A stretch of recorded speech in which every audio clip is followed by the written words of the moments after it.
Nobody move.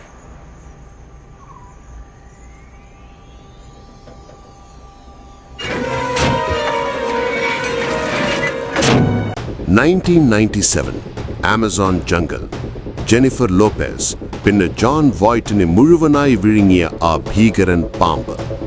90s കിഡ്സിനെ സംബന്ധിച്ചിടത്തോളം ആനക്കോണ്ട വെറുമൊരു സിനിമയായിരുന്നില്ല, അതൊരു കൾട്ട് ക്ലാസിക് ആയിരുന്നു.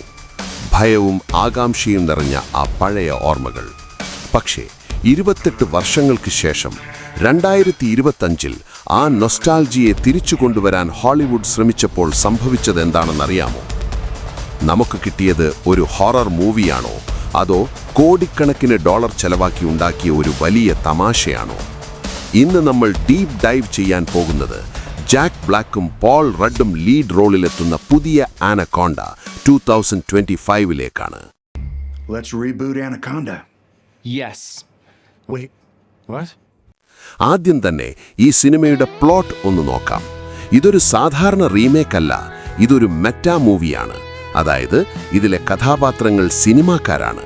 പോൾ റഡ് ഒരു സ്ട്രഗ്ലിംഗ് ആക്ടറായും ജാക്ക് ബ്ലാക്ക് ഒരു വെഡിംഗ് വീഡിയോഗ്രാഫറായും വരുന്നു. ഇവർ തങ്ങളുടെ പഴയ പ്രതാപം വീണ്ടെടുക്കാൻ വേണ്ടി ആ പഴയ ജെനിഫർ ലോപ്പസ് സിനിമയായ ആനക്കോണ്ട അതേ ലൊക്കേഷനിൽ പോയി ഷോട്ട് ഫോർ ഷോട്ട് റീമേക്ക് ചെയ്യാൻ തീരുമാനിക്കുന്നു. കേൾക്കുമ്പോൾ രസകരമായ ഒരു കോൺസെപ്റ്റ്. സത്യം പറയാലോ, സിനിമയുടെ ആദ്യത്തെ അരമണിക്കൂർ it works brilliantly.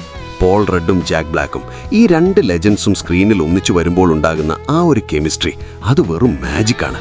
Mid life ക്രൈസിസിലൂടെ കടന്നുപോകുന്ന രണ്ട് സുഹൃത്തുക്കളുടെ ഇമോഷൻസും തമാശകളും അവർ മനോഹരമായി കൈകാര്യം ചെയ്തിട്ടുണ്ട്.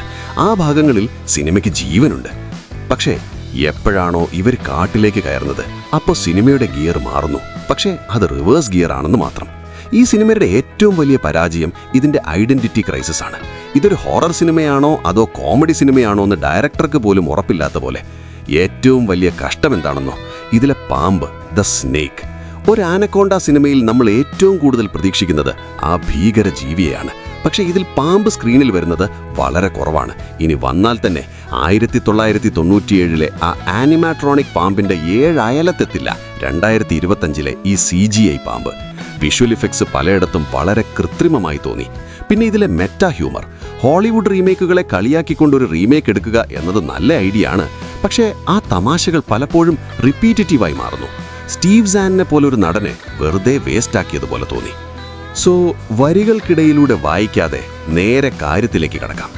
ആനക്കോണ്ട 2025 ഒരു വല്ലാത്ത അവസരമാണ് നഷ്ടപ്പെടുത്തിയത്. ജാക്ക് ബ്ലാക്കിൻ്റെയും പോൾ റഡിൻ്റെയും പെർഫോമൻസ് കാണാൻ വേണ്ടി മാത്രം ഈ സിനിമ കാണാം. പക്ഷേ പഴയ ആനക്കോണ്ട തന്ന ആ ത്രിൽ അല്ലെങ്കിൽ ഫിയർ നിങ്ങൾ പ്രതീക്ഷിക്കുന്നുണ്ടെങ്കിൽ യു വിൽ ബി ഡിസപ്പോയിൻറ്റഡ്. തിയേറ്ററിൽ പോയി കാശ് കളയണമെന്ന് ചോദിച്ചാൽ വേണ്ട എന്നാണ് എൻ്റെ അഭിപ്രായം. ഇതൊരു പക്ക OTT വാച്ചാണ്. ഒരു വെക്കേഷൻ സമയത്ത് തല പുകയ്ക്കാതെ കണ്ടിരിക്കാൻ പറ്റുന്ന ഒരു ആവറേജ് കോമഡി ഫ്ലിക്ക്, അത്രമാത്രം. അപ്പോൾ ഇതായിരുന്നു എൻ്റെ ടേക്ക്. ഈ മെറ്റാ റീബൂട്ട് കോൺസെപ്റ്റിനെ കുറിച്ച് നിങ്ങൾക്ക് എന്താണ് തോന്നുന്നത്? പഴയ ആനക്കോണ്ടയാണോ അതോ ഈ പുതിയ വേർഷനാണോ നല്ലത്? നിങ്ങളുടെ അഭിപ്രായങ്ങൾ താഴെ കമൻറ്റ് ചെയ്യൂ. വീഡിയോ ഇഷ്ടപ്പെട്ടാൽ ലൈക്ക് ചെയ്യുക, സബ്സ്ക്രൈബ് ചെയ്യുക. See you in the next one.